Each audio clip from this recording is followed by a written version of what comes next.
Hello everyone, কী অবস্থা সবার? কেমন আছেন? আশা করি সবাই ভালো আছেন। আলহামদুলিল্লাহ আমিও অনেক ভালো আছি।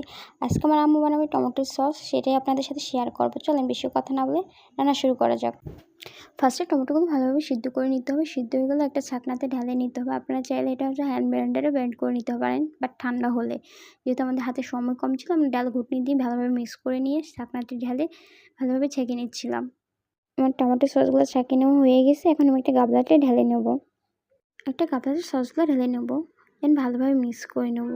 সসটা ভালোভাবে মিক্স করে নেওয়া হলে আমি আগে থেকে যে টকটা বানিয়ে রাখছিলাম তেঁতুল, সেটা এখানে দিয়ে সসের সাথে ভালোভাবে মিক্স করে নেব। তেঁতুলের টকটা ভালোভাবে মিক্স হয়ে গেলে এখানে শুকনো মরিচ ভেজে নিচ্ছি, এটা এখন ভেঙে এখানের মধ্যে দিয়ে ভালোভাবে মিক্স করে নেব।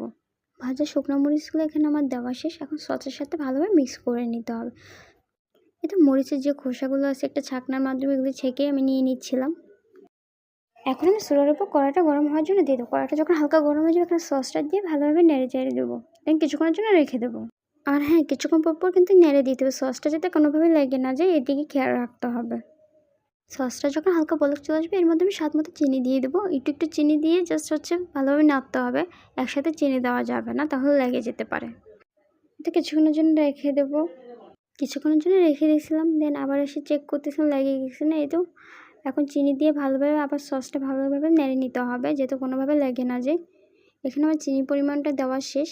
এখন আমি ভালোভাবে নেড়ে কিছুক্ষণের জন্য চুলার উপরে রেখে দেবো।